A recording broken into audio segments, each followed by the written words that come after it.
Justice with in year लागू करने के लिए आपको one nation one police code बनाना पड़ेगा, one nation one judicial code बनाना पड़ेगा, one nation one penal code बनाना पड़ेगा और narco polygraph brain mapping lab बनाना पड़ेगा। नार्को पॉलीग्राफ ब्रेन मैपिंग अनिवार्य करना पड़ेगा, तब जाके फटाफट मुकदमों का फैसला शुरू हो जाएगा।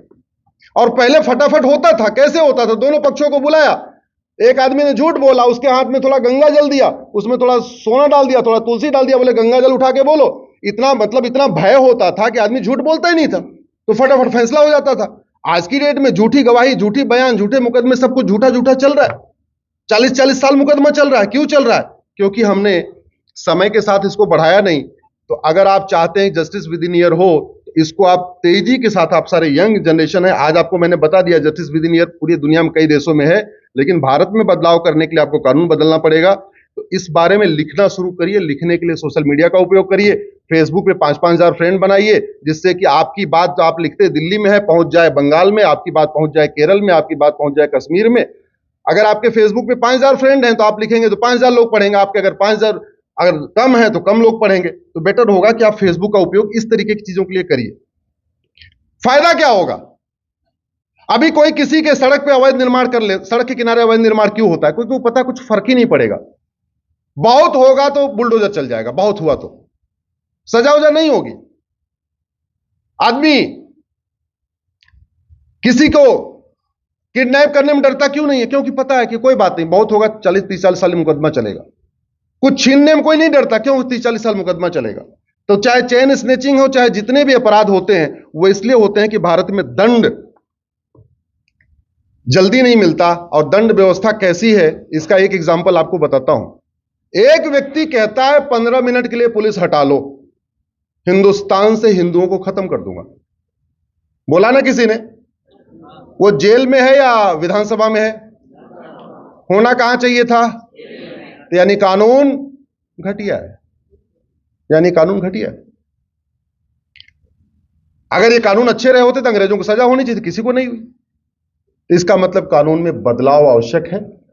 वर्तमान सरकार को मैं धन्यवाद देता हूं, उन्होंने इस दिशा में गंभीरता के साथ सोचा है, केसेस की टाइमलाइन फिक्स करने की कोशिश किया है, one nation one penal code की तरफ बढ़ रहे हैं। जो नया कानून आया, आतंकवाद को उसी में डाल दिया है, नए कानून में अलगाववाद को भी उसी में डाल दिया है, माओवाद नक्सलवाद को भी इसको इंक्लूड कर दिया है। जो चीजें आगे रह गई, आने वाले टाइम में मुझे पूरा विश्वास है कि आने वाले टाइम में इस पर भी सोचा जाएगा, गंभीरता के साथ काम होगा। अब आता हूं जो मुख्य विषय था हमारा, आर्टिकल 44 यूनिफॉर्म सिविल कोड, जिस पे हमें आपसे चर्चा करनी थी।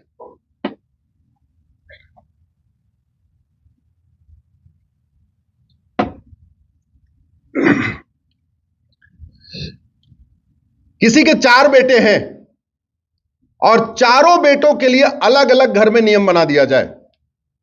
चारों बेटों में एकता रहेगी क्या? जोर से बोलिए जरा। 4 बहुएं हैं, सब चारों बहुओं के लिए अलग अलग नियम हो, एकता रहेगी क्या? 4 बेटियां, चारों के लिए अलग अलग नियम, एकता रहेगी क्या? नहीं। वैसे ही एक ही देश में 4-5 अलग अलग कम्युनिटीज के लिए 4-5 अलग अलग कानून चलेगा, तो संविधान का जो लक्ष्य है ना, यूनिटी, नेशनल इंटीग्रेशन, प्राणियों में सद्भावना हो, जो राम राज्य की संकल्पना है, वो साकार नहीं हो पाएगी। इसलिए आवश्यक है कि देश में one nation one civil code लागू किया जाए। और यह संविधान कहता है, हम लोग एक्चुअली आर्टिकल 44 पे बहुत चर्चा करते हैं, एक बार आप लोग आर्टिकल 13 को पढ़ना। 13 यह कहता है, आज यानी 26 जनवरी 1950, अब आज जब देश स्वतंत्र हो गया है, तो आज की डेट से भारत की सभी कुरीतियों को, महिला पुरुष में भेदभाव करने वाले कानूनों को, ये जितने भी कुप्रथाएं हैं, कुरीतियां हैं, इनको सबको खत्म कर दिया जाएगा। उसके लिए कानून भी नहीं बनाना था। उसके लिए 1951-52 में पार्लियामेंट में एक सिंपल 1 पन्ने का रिजोल्यूशन लाना था कि हम आज आर्टिकल 13 को इंप्लीमेंट कर रहे हैं और जितनी भी कुरीतियां हैं, कुप्रथाएं, इनको खत्म कर रहे हैं। कई कुरीतियां, कई कुप्रथाएं भारत से शुरू हुई, लेकिन समय के अनुसार उनके लिए कानून बना। छुआछूत एक कुरीति आई, कानून बन गया। सती प्रथा एक मजबूरी में कुरीति आई थी, कोई शौक बस नहीं आई थी, मजबूरी में आई थी, कानून बना। लेकिन जो विदेशी कुरीतियां भारत में आई, जिनका भारत से कोई लेना देना नहीं, उनके खिलाफ कानून बनाने पे कभी गंभीर चर्चा ही नहीं हुई।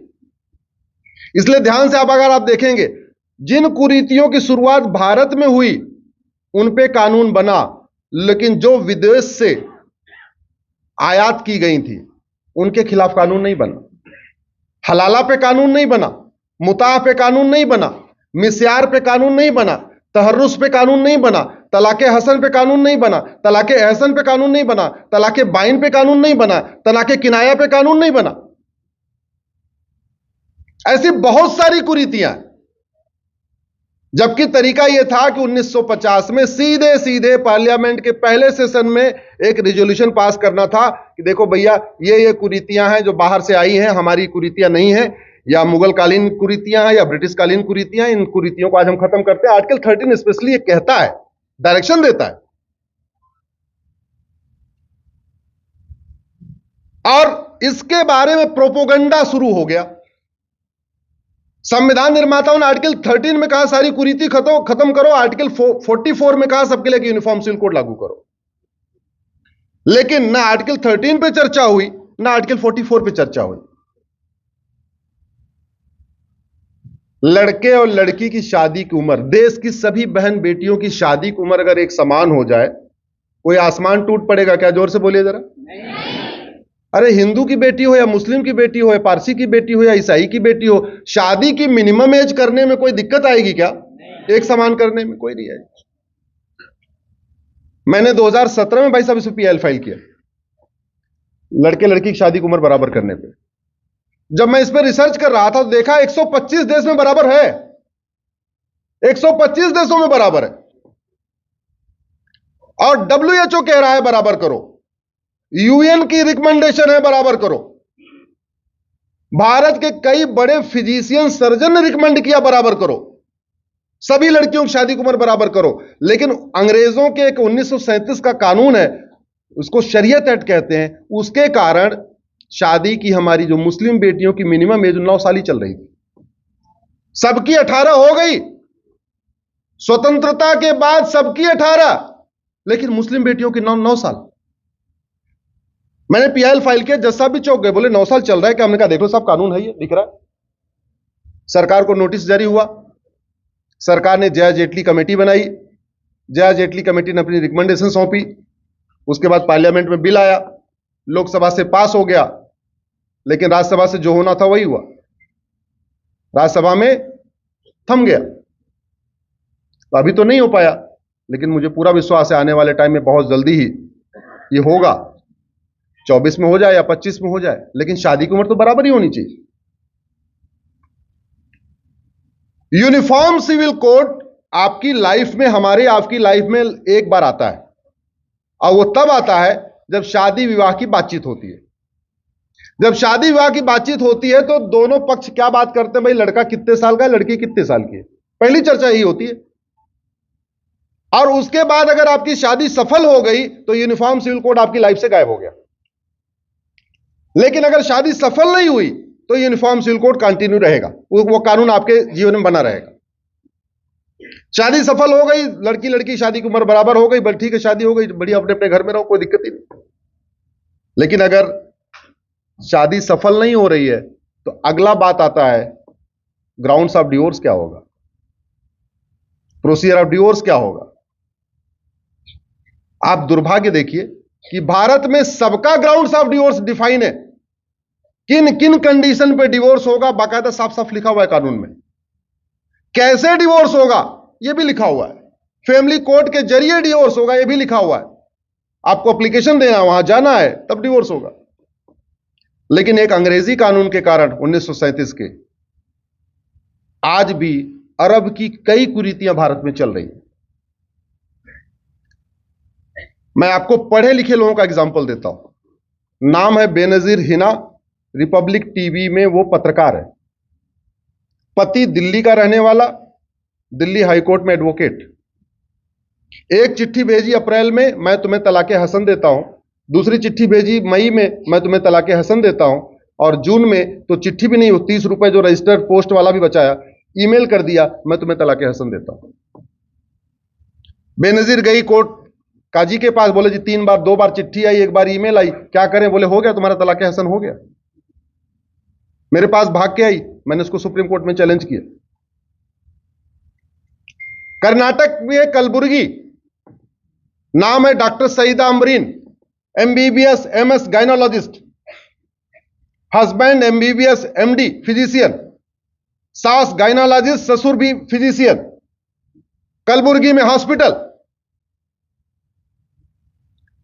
पति कहता है शौहर जा मैं तुम्हें आजाद करता हूं, 1 महीने बाद कहता है जा मैं तुम्हें आजाद करता हूं, तीसरे महीने कहता है जा मैं तुम्हें आजाद करता हूं।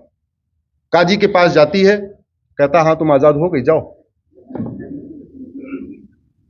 यह भारत में हो रहा है, जहां द्रौपदी के थोड़े से अपमान पे महाभारत हो गया।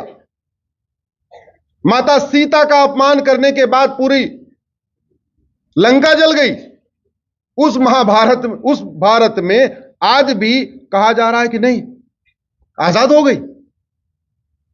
अच्छा, बेनजीर का तो अलग ही केस, जो नोएडा में रहती है, 8 महीने का बच्चा अली, 15,000 रुपए पेटीएम किया, बोला तुम्हारा 3 महीने का खर्चा, और 2,000 पेटीएम किया, बोले बच्चे का दूध का खर्चा, 17,000 रुपए में तलाक हसन। फिर मैंने सईदा अमरीन का केस भी किया सुप्रीम कोर्ट में। एक लड़की आई बॉम्बे से, पिताजी आटा चक्की पे काम करते हैं। आप सोच सकते हैं आटा चक्की पे काम करने वाले की कितनी तनख्वाह होगी। जिससे शादी हुआ था उसको कोई और पसंद आ गया, बोले जाओ तलाक हसन, 3 बार चिट्ठी लिख दिया, तलाक हसन तलाक हसन तलाक हसन, हो गया तलाक हसन। एक और केस आया मेरे पास पुणे से, तलाक किनाया, तो ट्रिपल तलाक भले खत्म हो गया, तलाक हसन तलाक बाइन तलाक किनाया 4 आदमी चल रहे। और ये जो चारों चल रहे हैं ये भारत के हैं या विदेश के? जरा जोर से बोलिए। ये भारत की कुरीति है या विदेश की? भारत की कुरीतियों पे कानून बना, लेकिन विदेशी कुरीतियों पे कानून नहीं बना। और एक तो इंटरेस्टिंग केस, दोनों में झगड़ा हुआ, डिवोर्स हुआ, 2-3 महीने बाद रियलाइज हुआ कि नहीं यार गलत है, चलो एक हो जाते। काजी साहब के पास गए, बोले जी हम ऐसे ऐसे हो गया, तो बोले ना अब एक नहीं हो सकते। कहावत है कि मियां बीबी राजी तो क्या करेगा काजी, लेकिन यह केवल झूठ कहावत है। सच्चाई है वो दोनों तैयार हो गए, तो काजी कह रहा है कि ना अब तो इसका क्या करना पड़ेगा, हलाला करना पड़ेगा। कहावत है मियां बीबी राजी तो क्या करेगा काजी, लेकिन काजी कह रहा ना हलाला करना पड़ेगा। फिर मैंने हलाला सुप्रीम कोर्ट में चैलेंज किया।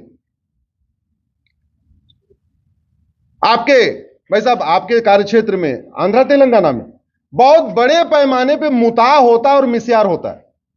ये मुता मिस्यार क्या होता है? अरब के सेख आते हैं बड़े बड़े, और 12 साल की 13 साल की बच्चियों से 15 दिन के लिए, 20 दिन के लिए, 1 महीने के लिए निकाह करके चले जाते हैं। उसको कहते हैं मुता। और इतने बदमाश हैं कि 1 महीने साथ में रहेंगे, कुछ प्रिकॉशन भी नहीं यूज करेंगे और चले जाएंगे, और बच्ची हो गई प्रेग्नेंट, जो 5-10 लाख रुपए दिया खत्म। जबकि अगर पॉक्सो में देखें तो ये सीधे सीधे रेप का केस है। फिर मैंने सुप्रीम कोर्ट में पीएल फाइल किया कि मुता और मिस्यार को रेप डिक्लेयर किया जाए। मामला 5 जजों की बेंच को रेफर हो चुका है। पहले 2 जज सुन रहे थे, फिर 3 जज सुन रहे थे। मुझे समझ में नहीं आ रहा है कि 5 तक इसको जाना क्यों चाहिए था, लेकिन फिलहाल 5 तक ही चला गया है।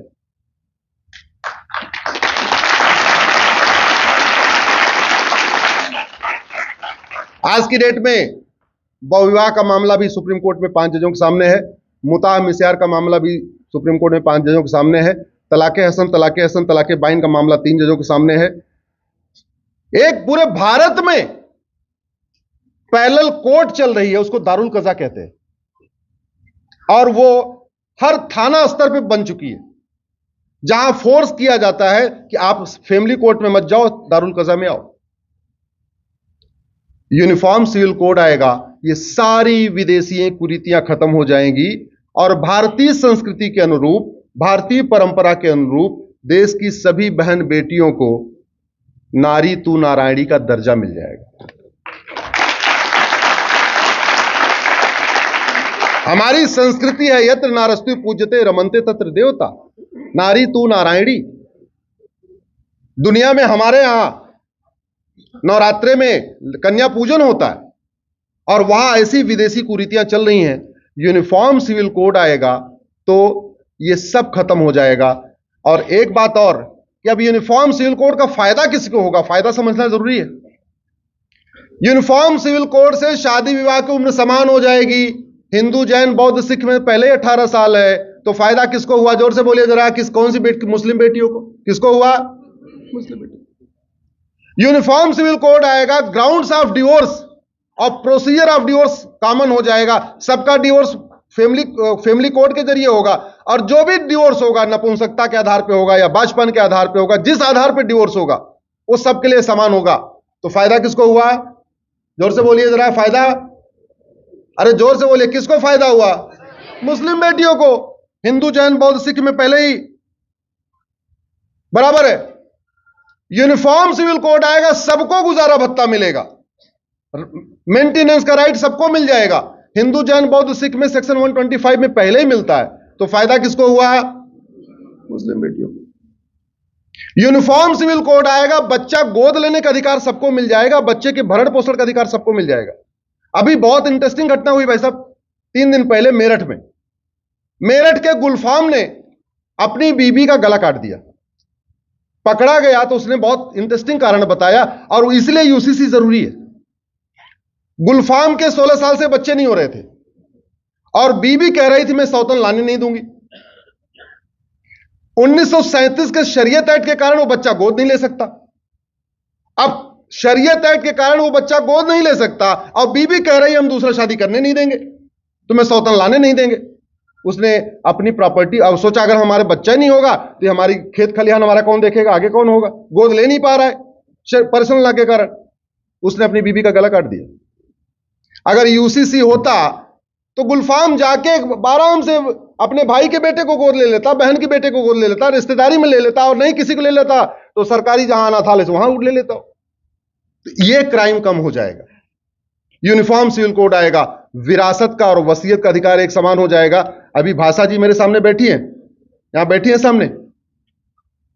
भाषा जी पूछ रही थी मुझे इक्वल राइट मिला कि नहीं मिला। आर्टिकल 35 के कारण इनका राइट छीन लिया गया था। भाषा जी आपको एकदम बराबर, खड़ी हो जाइए जरा, आपको एकदम बराबर अधिकार मिल गया है, लेकिन आपको तो मिल गया, हमारी मुस्लिम बेटियों को प्रॉपर्टी का, विरासत का, वसीयत का एक समान अधिकार नहीं मिला। वो न कश्मीर में मिला, न यूपी में मिला, न बिहार में मिला। न क्यों नहीं मिला? 1937 के शरीयत एक्ट के कारण। 1937 के शरीयत एक्ट के कारण माता और पिता को एक समान प्रॉपर्टी का अधिकार नहीं है, पति और पत्नी को एक समान अधिकार नहीं है, और भाई और बहन को एक समान अधिकार नहीं है। तो यह यूसीसी का फायदा है। यूसीसी अगर आएगा, देश की सभी बहन बेटियों को अपने माता पिता की देखभाल का अधिकार मिल जाएगा, और अगर बच्चे नहीं हुए, बेटा नहीं हुआ, तो दामाद को अपनी प्रॉपर्टी देने का अधिकार मिल जाएगा, और बेटा बेटी कुछ भी नहीं हुआ तो गोद लेने का अधिकार मिल जाएगा। इतने इसके फायदे हैं। मेरा यह मानना है, मानवता की दृष्टि से, मानवाधिकार की दृष्टि से, भारत की संस्कृति की दृष्टि से यह आवश्यक है यूनिफॉर्म सिविल कोड आए। उत्तराखंड में इसकी शुरुआत हो चुकी है, उत्तराखंड वाले पे बाकायदा राष्ट्रपति जी ने साइन भी कर दिया है। अब केवल केंद्र में आना बाकी है, लेकिन आएगा तभी, आएगा तो जरूर, लेकिन हम सब लोगों को इसके लिए बाकायदा भरपूर लिखना चाहिए, जागृति फैलाना चाहिए। फायदा जिसको होगा वहीं से कुछ लोग विरोध कर रहे हैं, और जहां किसी को फायदा नहीं होगा वहीं से डिमांड आ रही है। इस बात पे इतनी चर्चा होनी चाहिए कि जो लोग वास्तव में इसके लाभार्थी हैं उनको पता तो चल जाए कि यूसीसी से उनको कितना फायदा होने वाला।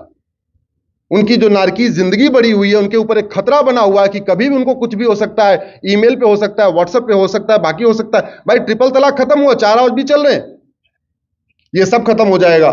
इसी के साथ मैं अपनी बात ये कह के खत्म करता हूं, आने वाले टाइम में भारत में कई कानूनों को बदलने की जरूरत है, और मैंने पहले ही बोला था 400 पार क्यों चाहिए, तो मैं आगे आगे कुछ बोलूंगा, आप लोग पीछे से जोर से बोलिए अब की बार 400 पार। मैं अपने साथी से भी कहूंगा, थोड़ा हमें दिखाने के साथ साथ आपको दिखाते रहेंगे। गुलामी का नाम मिटाने के लिए अब की बार 400 पार, जोर से बोलिए। गुलामी का नाम मिटाने के लिए, गुलामी का निशान मिटाने के लिए, गुलामी की कुप्रथाएं खत्म करने के लिए, गुलामी की परंपरा खत्म करने के लिए, गुलामी की शिक्षा बदलने के लिए, गुलामी की पुलिस व्यवस्था बदलने के लिए, गुलामी की न्यायिक व्यवस्था बदलने के लिए, राम राज्य लाने के लिए, धर्म की जय करने के लिए, अधर्म का नाश करने के लिए। बोलिए भारत माता की, भारत माता की, भारत माता की। बहुत बहुत धन्यवाद।